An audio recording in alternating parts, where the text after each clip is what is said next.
ఎల్బీనగర్ నియోజకవర్గంలోని శ్రీ సంపూర్ణ గ్రాండ్ రెస్టారెంట్లో దారుణం చోటు చేసుకుంది. కుటుంబ సభ్యులతో కలిసి మటన్ పులావ్ తినాలనుకున్న ఓ న్యాయవాదికి పులావ్లో బొద్దింక దర్శనమిచ్చింది. రంగారెడ్డి జిల్లా కోర్టులో న్యాయవాదిగా పనిచేసే రాంబాబు అనే వ్యక్తి తన కుటుంబ సభ్యులతో బిఎన్ రెడ్డి సిగ్నల్ వద్ద ఉన్న శ్రీ సంపూర్ణ గ్రాండ్ రెస్టారెంట్లో మటన్ పులావ్ ఆర్డర్ ఇచ్చారు.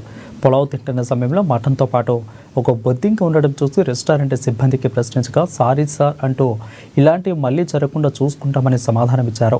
ఈ పులావ్ తిన్న వారి కుటుంబ సభ్యురాలు అనారోగ్యంతో వాంతులు చేసుకున్నారు.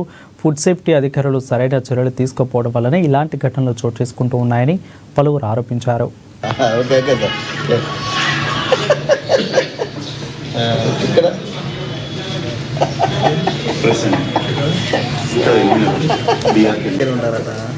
నా పేరు రాంబాబు అండి. ఈరోజు మధ్యాహ్నం లంచ్ కోసం అని చెప్పేసి బిఎన్ రెడ్డిలో ఉన్న సంపూర్ణ రెస్టారెంట్ కి బిర్యానీ తినాలని వచ్చినామండి విత్ ఫ్యామిలీతో. బిర్యానీ మటన్ పులావ్ చెప్పుకున్నాము. మటన్ పులావ్లో బొద్దింక రావడం జరిగింది. ఇదేందని చెప్పేసి వాళ్ళ యజమాని వాళ్ళని ఇట్లా ఏంటని ఇంట్లో బొద్దింక వచ్చి సింపుల్ గా సారీ సార్ ఇంకోసారి ఇలాంటి మిస్టేక్ కావడం చూసుకుంటాం అని చెప్పేసి అన్నారు. ఆ తిన్నప్పటి నుంచి కడుపులో ఒక రకంగా డిఫరెంట్ గా ఉంది.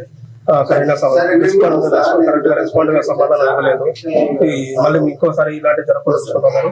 ఈలోపు జిహెచ్ఎంసీలో కంప్లైంట్ చేసినాం, 100 డైల్ చేసినాము. వాళ్ళు పోలీసు వాళ్ళు కూడా వచ్చి చూసుకున్నారు. ఫోటో తీసుకొని పోలీస్ స్టేషన్ లో కంప్లైంట్ ఇవ్వండి వచ్చి